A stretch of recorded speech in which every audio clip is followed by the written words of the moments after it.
kweza njoka ya kuwa yense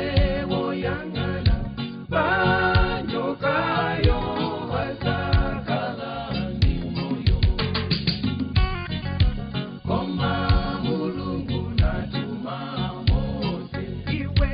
kweza njoka ya kuwa yense woyangana banjoka yo wasakala ni moyo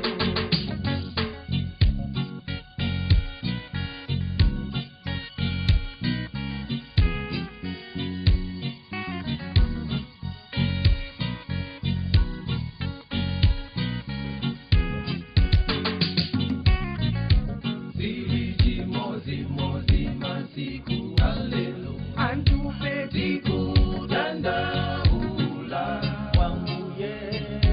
yala matenda siku tibuta bano bazikori siriti mozi masiku alelo antupe tiku danda ula yala matenda likutibuta bano bazikori koma mulungu natuma mwana wake kutifela ife yense woyangana bandandapo wasakala ni moyo koma mulungu natuma mwana wake kutifela ife yense woyangana bandandapo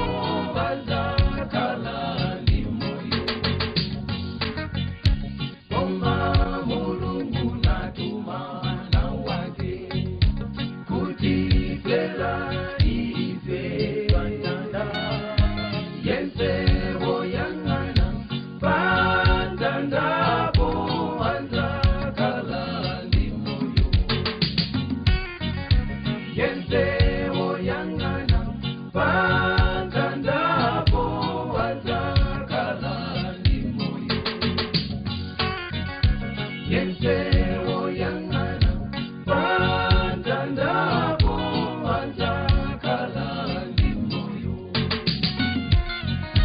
yense woyangana bandandapo wasakala